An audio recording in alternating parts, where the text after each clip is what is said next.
प्यारे प्यारे भव्यात्माओं, पर्वराज पर्युषण पर्व का आज 5वां दिन हमारी गाड़ी बीचों बीच आ चुकी है। आज हम उस बीच में आ चुके हैं। आज का धर्म कहता है कि अगर मुक्ति मार्ग का सबसे बड़ा प्रदाता होता है तो वह होता है सत्य। तो बंधु, मोक्ष मार्ग में अगर हमें प्रवेश करना है, मोक्ष की मंजिल को पाना है, अपने जीवन को सार्थक करना है, तो आचार्यों ने कहा कि सत्य को धारण करना पड़ेगा। उस सत्य का संबंध बंधु ज्ञान और विवेक से होता है। जिस व्यक्ति के अंदर ज्ञान होता है, जिस व्यक्ति के अंदर विवेक होता है, वही व्यक्ति सत्य को समझ सकता है। सत्य को बोलने से ज्यादा जानना जरूरी होता है। सत्य तो कोई भी बोल सकता है, लेकिन अंदर से कुछ और चल रहा होता है। इसलिए मैं तो यही कहती हूं कि सत्य बोलने से ज्यादा पहले सत्य को समझने का प्रयास करो। बंधु, असत्य ने सबसे ज्यादा अगर हमारे कार्य बिगड़े हैं तो असत्य ने बिगाड़े हैं। जितना भी आज विश्वासघात हुआ है, असत्य के कारण से हुआ है। तो आज हमें कहते हैं कि सत्य धर्म तक पहुंचने के लिए हमें 4 बातों का ध्यान करना चाहिए। जब 4 बातें हमारे जीवन में बहुत जरूरी होती हैं। कौन सी वो 4 बातें हैं? कहते हैं सत्य व्रत, कि हमारा सत्य व्रत यानी हमको झूठ नहीं बोलना। चाहे कुछ भी हो जाए, लेकिन प्राण चले जाए, लेकिन हमको झूठ नहीं बोलना, क्योंकि 5 पापों में भी झूठ आ रहा है। बंधुओं, चिंतन करना कि आज कहते हैं सत्य व्रत होना चाहिए, लेकिन व्यक्ति झूठ नहीं। मैं कहती हूं आज के समय में व्यक्ति झूठ में ही जी रहा है। सत्य उसका मर चुका है। झूठ के पहले इतना झूठ का बोलवाला नहीं था। बंधुओं, मैं कहती हूं सबसे ज्यादा अगर झूठ बोलना सिखाया है तो इस मोबाइल ने सिखाया है। पहले इतना बोलवाला झूठ का नहीं था। लोग समझते थे आज बैठे यहां हो तो अगर आपको किसी से नहीं मिलना है,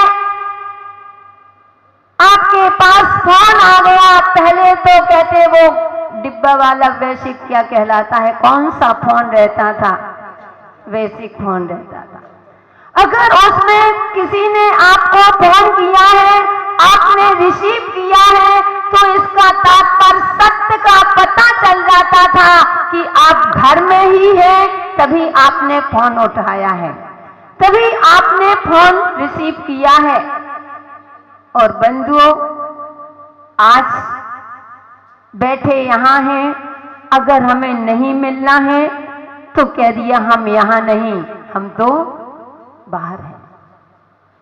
पता ही नहीं चला मेरे सामने कितने लोग आते हैं, कभी अचानक बैठे होते हैं, किसी का फोन आ जाता है, मिलना नहीं, अब तो भी हम ऑफिस में हैं, अभी हम बॉम्बे में हैं, अभी हम बाहर हैं, 5 दिन बाद पहुंचते हैं, तो मैं तुरंत बोल देती हूँ कि तो हम लोगों से कह देते, माता जी मुंह में उंगली बता देते कि चुप रहो नहीं तो आवाज पहुंच जाएगी। यानी देव शास्त्र गुरु के सामने भी आपकी झूठ चल रही है बंधुओं। एक झूठ बोलने से कहां चले गए थे? बस झूठ से थी नरक पहुंचा, स्वर्ग में ना। कि बसों ने एक झूठ बोला था, उसके कारण से नरकों में चले गए। बंधु, हम तो प्रतिदिन झूठ में जी रहे हैं। चिंतन करना हमारी क्या दशा होगी?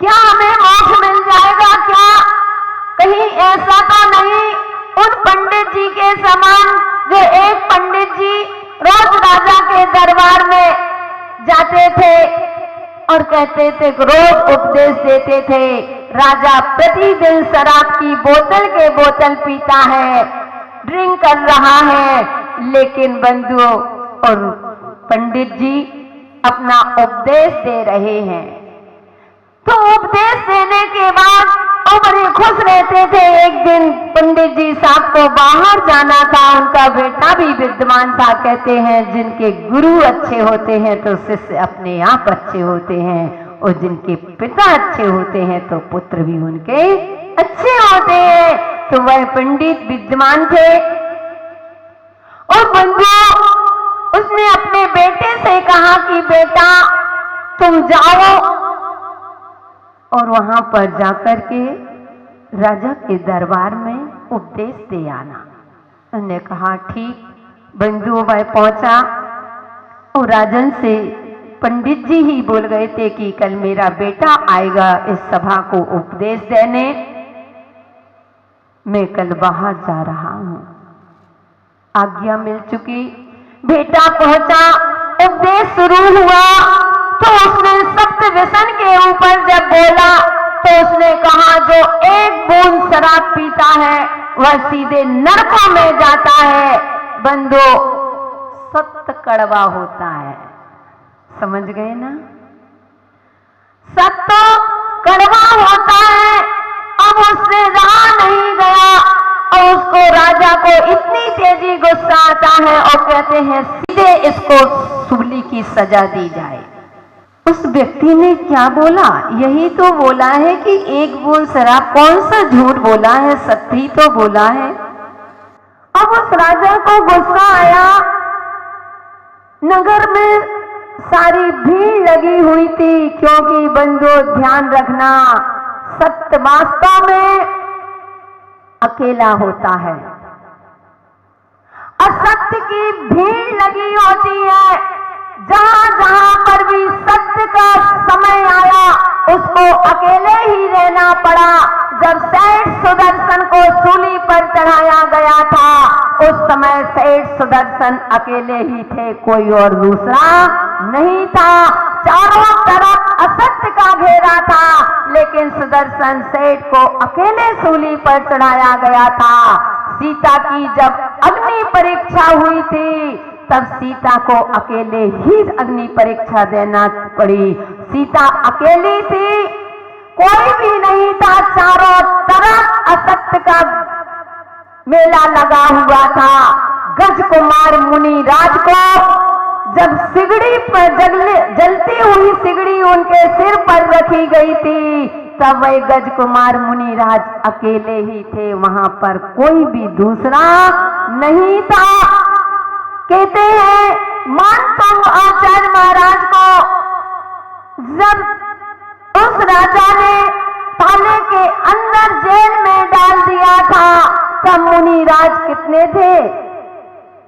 ज्यादा थे क्या? कितने थे? अकेले थे। चंदनवाला को जब बेड़ी में डाला गया था, पैर में बेड़ी, उस समय चंदनवाला मात्र कितनी थी? अकेली ही थी। तो बंधु, सत्य अकेला रहता है, लोग कहते हैं कि सत्य कड़वा होता है, लेकिन कौन कहता है कि सत्य कड़वा होता है? लोग हमसे कहते हैं माता जी सत्य का जमाना नहीं रह गया, ध्यान रखना बंधुओं, सत्य को परेशान होना पड़ता है लेकिन सत्य कभी पराजय नहीं। सत्य के लिए अमृत कहा है कि सत्य अमृत होता है। बंधुओं, अमृत जो विष को भी अमृत कर देता है उसको आप कड़वा कैसे कह सकते हो? दूध कभी कड़वा होता है क्या? बोलो, दूध कभी कड़वा होता है क्या? नहीं होता है। आपका मुंह कड़वा होता है तो आपको दूध पीने से भी मुंह कहते हैं वह दूध कड़वा लगता है, लेकिन भव्यात्माओं दूध कभी कड़वा नहीं होता है, दूध तो मीठा होता है। कहते हैं कि अगर विष भी चला जाए, अगर दूध पी लो तो वह विष को भी दूर कर देता है। फिर आपने कैसे कह दिया कि सत्य कड़वा होता है? बस ये है, सत्य के पास सत्य मौन होता है।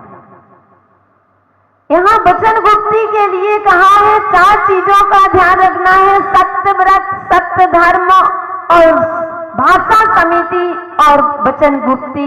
तो सत्य के लिए कह दिया सत्य हमेशा मौन रहता है। मतलब कहने का तात्पर्य जो बोलता है उसके पास भीड़ होती है और जो चुप रहता है उस पर हमेशा अकेले ही खड़ा होता है। ऐसे असत्य के पास शब्द है और सत्य के पास शब्द नहीं है, लेकिन अंत में पराजय होती है तो किसकी होती है? सत्य की। तो बात चल रही है कि वह व्यक्ति, उसको सूली पर चढ़ाया जाने लगा तो पूछा कि बात क्या है? पंडित जी को पता चला। पंडित जी तुरंत आते हैं और राजन से कहते हैं कि हे राजन, पहले ये बताओ कि मेरे बेटे ने कौन सा गलत क्या किया जो एक दिन में ही आपने सूली पर चढ़ा रही हो, मृत्यु दंड दे रही हो? उसने कहा तुम्हारे बेटे ने असत्य भाषण दिया। बोले क्या असत्य भाषण दिया? राजन बोलो। तो वह कहता है कि तुम्हारे बेटे ने कहा है कि जो एक बूंद शराब पीता है वह सीधे नरकों में जाता है। वह पंडित जी साहब गोलमोल बातें करने लगे। कहते हैं पंडित जी साहब, ए राजन, मेरे बेटे ने जो कहा बिल्कुल सत्य कहा है। पहले आप समझो कि मेरे बेटे ने क्या कहा। मेरे बेटे ने कहा जो एक बूंद शराब पीता है वह नरकों में जाता है, जो बोतल के बोतल पीता है वो तो स्वर्ग चला जाता है। राजा खुश हो गया।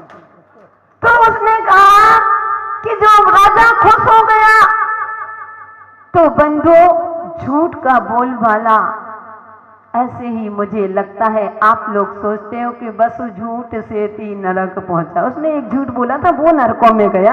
हम लोग तो दिन भर झूठ बोलते तो हम तो स्वर्ग में चले जाएंगे। ऐसी बात है क्या? ताली तो नहीं बजेगी ना?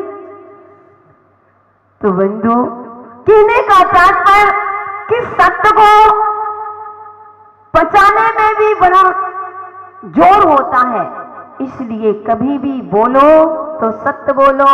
अगर दुकान चलाते हो, गृहस्थी में हो, एक देश त्याग है, बिना झूठ बोले आपका व्यापार नहीं चल सकता। आप 10 का माल अगर 15 में 20 में नहीं निकालोगे आपका बिजनेस नहीं चलेगा, आपके बच्चों की पढ़ाई लिखाई नहीं हो सकती है, आपके परिवार का पालन पोषण नहीं हो सकता है। हे जीव, झूठ तो बोलना पड़ता है। एक देश त्याग है, लेकिन उस झूठ में कम से कम खुशी तो मत मनाओ। एक बार 24 घंटे में जब सोने से पहले एक बार अपनी पिक्चर घुमाओ कि आज मैंने कितनी बार दिन में झूठ बोला है। हे भगवान, मेरा सारा पाप मिथ्या हो।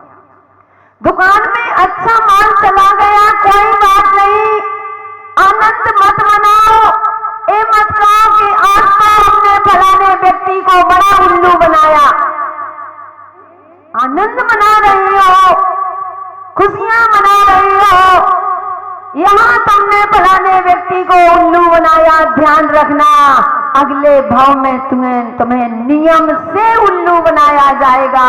यहाँ अंधा कानून हो सकता है लेकिन उधर अंधा कानून नहीं होता। झूठ आदि मुख से निकलता है तो भगवान आलोचना पाठ पढ़ो, अपना पश्चाताप करो, प्रायश्चित करो कि हे भगवान, मैंने परिवार के लिए, अपने बीवी बच्चों के लिए, एक गृहस्थ में रह करके अपने कर्तव्य का पालन करने के लिए मुझे जो झूठ बोलना पड़ा है, हे भगवान मेरा सारा पाप मिथ्या हो। दूसरा, सत्य धर्म। हमारा धर्म में बंधुओं असत्य नहीं चलता। हमारा धर्म कभी झूठा नहीं हो सकता है। हमारा धर्म कभी झूठ नहीं बोलता। हमारा धर्म कहता है कि जो धर्मात्मा होते हैं, जो धर्म करते हैं, भगवान की भक्ति करते हैं, आराधना करते हैं, उनका जीवन इस भाव में भी सुखी रहता है और उस भाव में सुखी रहता है। धर्म हमारा कोई वॉशिंग पाउडर नहीं है कि पहले इस्तेमाल करो फिर विश्वास करो।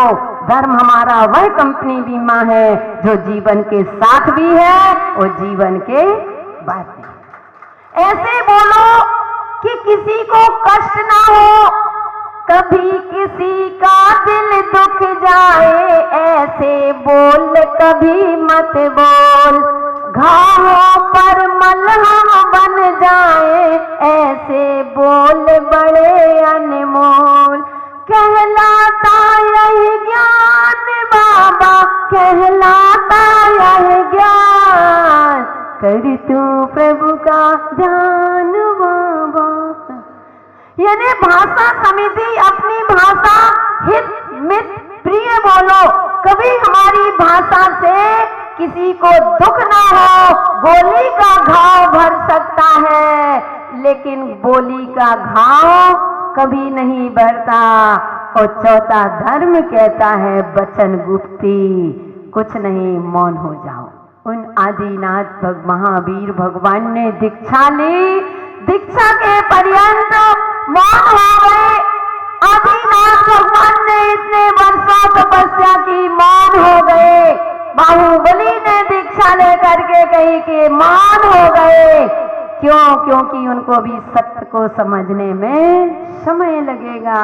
इतना ही कहेंगे कि धर्म में हमेशा प्रवेश करना है तो बंधु अपने जीवन में सत्य धर्म को धारण करो, तभी जीवन पावन और पवित्र बनेगा। ऐसी पुनीत भावनाओं के साथ जीवलिए उत्तम सत्य धर्म की